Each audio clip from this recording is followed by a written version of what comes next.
ओम साई राम श्रोताओं, आपका दिन मंगलमय हो। साईं कथाएं में आपका स्वागत है। आइए आज बाबा के एक ऐसी कथा को सुनते हैं जिससे सुनकर आ, आप ये समझ पाएंगे कि साईं सिर्फ अपने भक्तों के सुख दुख का ही ख्याल नहीं रखते थे, बल्कि उनके मन में उठने वाले हर विचार को वो जान जाते थे। ये कथा उस वक्त की है जब साईं शिरडी के द्वारका माई में देह रूप में मौजूद थे।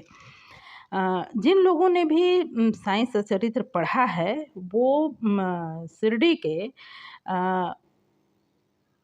उन महिला जो बाबा की भक्त थी राधा कृष्ण माई, उनसे अवश्य ही परिचित होंगे।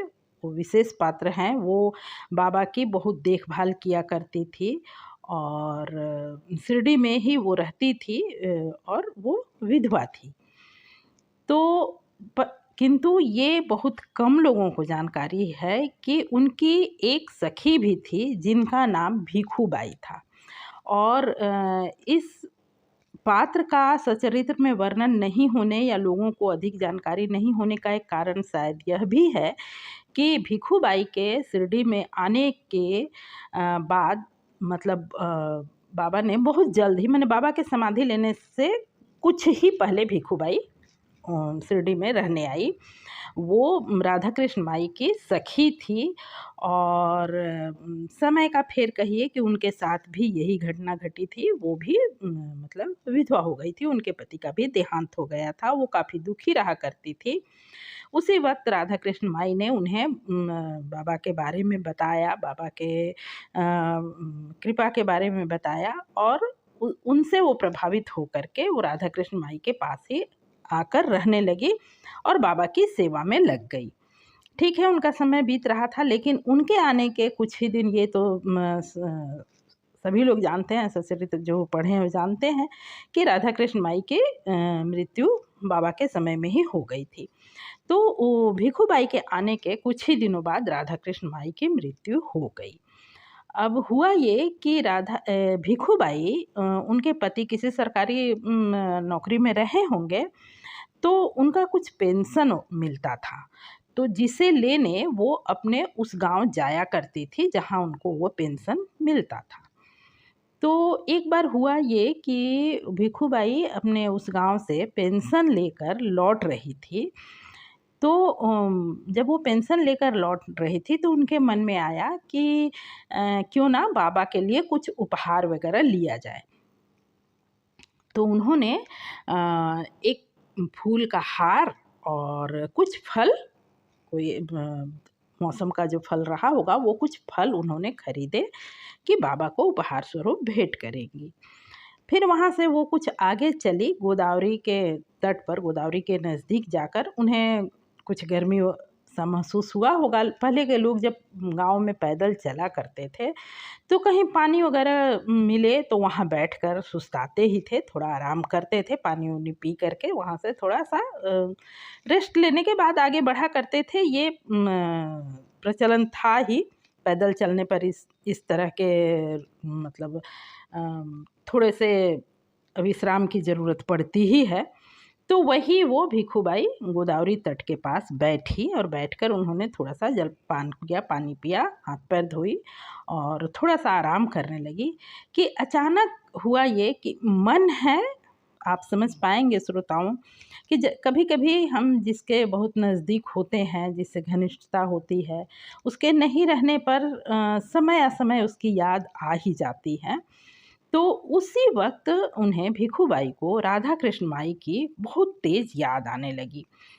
उनका साथ रहना, उनके साथ समय बिताना या उनके कारण उनका शिरडी में आना, बाबा से उनकी मुलाकात होना, बाबा के सानिध्य में उनका समय का गुजरना, ये सब बातें उन्हें याद आने लगी।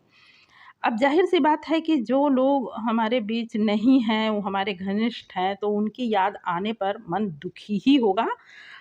तो ये साधारण प्रक्रिया है। वही चीज़ भिखूबाई के साथ भी हुआ और वो काफ़ी दुखी हो गई।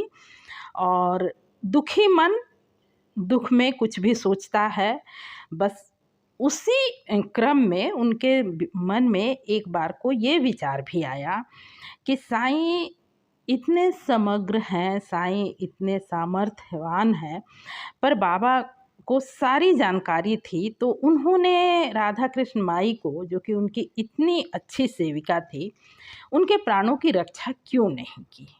ये विचार उनके मन में आया। और जाहिर सी बात है कि इस तरह का विचार जब मन में आता है तो अपने इष्ट के प्रति थोड़ी सी आस्था का डगमगा जाना या विश्वास में कमी होना कहिए, या एक तरह से दोष देना, इस तरह का भाव मन में आ ही जाता है, मानव मन है। तो ऐसे भाव उनके मन में आए। फिर थोड़ी देर के बाद वो अपने आप को संभाल करके उन्होंने वहाँ से आगे का सफ़र तय किया। शिरडी पहुँची। शिरडी पहुँचने के बाद वो अपना जो उपहार लेकर के आई थी बाबा के लिए, वो लेकर के वो द्वारका माई गई।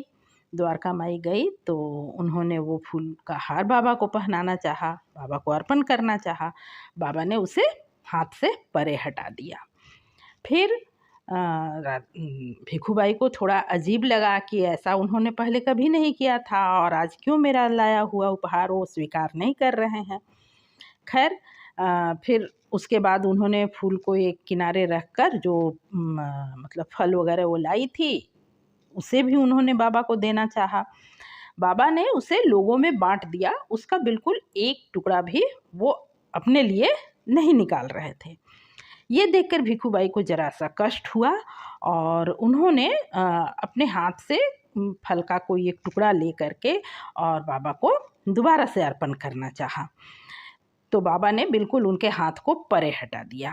जब बाबा दोबारा उनके हाथ को परे हटा दिए तो वहाँ जो भक्त खड़े थे उन्होंने भी, उन लोगों ने, जो लोग भी थे उन लोगों ने भी पूछा कि बाबा आप ऐसा क्यों कर रहे हैं, आप हमेशा तो ऐसा नहीं करते हैं, भिखूबाई तो कोई पहली बार नहीं आई है, कोई नई नहीं है, जब भी वो कोई उपहार लाती है आप स्वीकार कर लेते हैं, फिर इस बार आप ऐसा क्यों कर रहे हैं, ना ही आपने फूल का उनका माला स्वीकार किया, ना ही आप फल को स्वीकार कर रहे हैं। आज उन्हें पेंशन मिला है तो वो खुशी से आपके लिए उपहार लाई हैं, आप क्यों नहीं स्वीकार कर रहे हैं।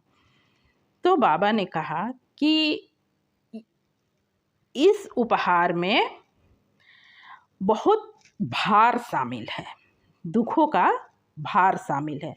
लोग को समझ नहीं आया ये क्या कह रहे हैं।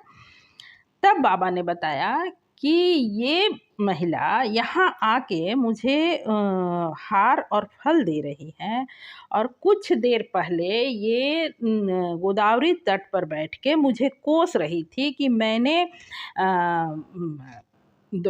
उनका इनकी सखी का, जो उनकी सखी थी, उनका प्राण क्यों नहीं बचाया। तो इसने दुख के भार के साथ, इस दुख के भार के साथ उठाकर ये इस फल और प्रसाद को लेकर, हार को लेकर के आई है। तो मैं ऐसे मन से दिया गया, ऐसे भाव से दिया गया उपहार को कैसे स्वीकार कर सकता हूँ। जब बाबा ने ये शब्द कहे, उनके शब्द को सुन करके भिखूबाई को अपनी गलती का एहसास हुआ, उन्हें ग्लानि हुआ कि ये तो सच है कि जो आया है उसे जाना है, मृत्यु पर किसी का अधिकार नहीं है। इस बात को बाबा ने कई बार कई प्रसंग में समझाया भी है। फिर भी मुझे बाबा पर इस तरह का दोषारोपण करना उचित नहीं था, ये मुझसे एक भूल हुई है। इसलिए बाबा का क्रोधित होना नहीं है, ये बताना है कि आप कहीं भी रहो, कुछ भी करो, कोई विचार करो, वो मुझसे छुपा नहीं है। इस कथा को सुनकर या इस प्रसंग से साईं ने यही समझाने का प्रयास किया है कि आपके मन में उठने वाले हर भाव भी मुझ तक पहुँचते हैं। तो आज के लिए बस इतना ही, मिलते हैं फिर किसी अगले वीडियो में। तब तक के लिए ओम साईं राम, नमस्कार। वीडियो को पूरा सुनने के लिए हार्दिक धन्यवाद।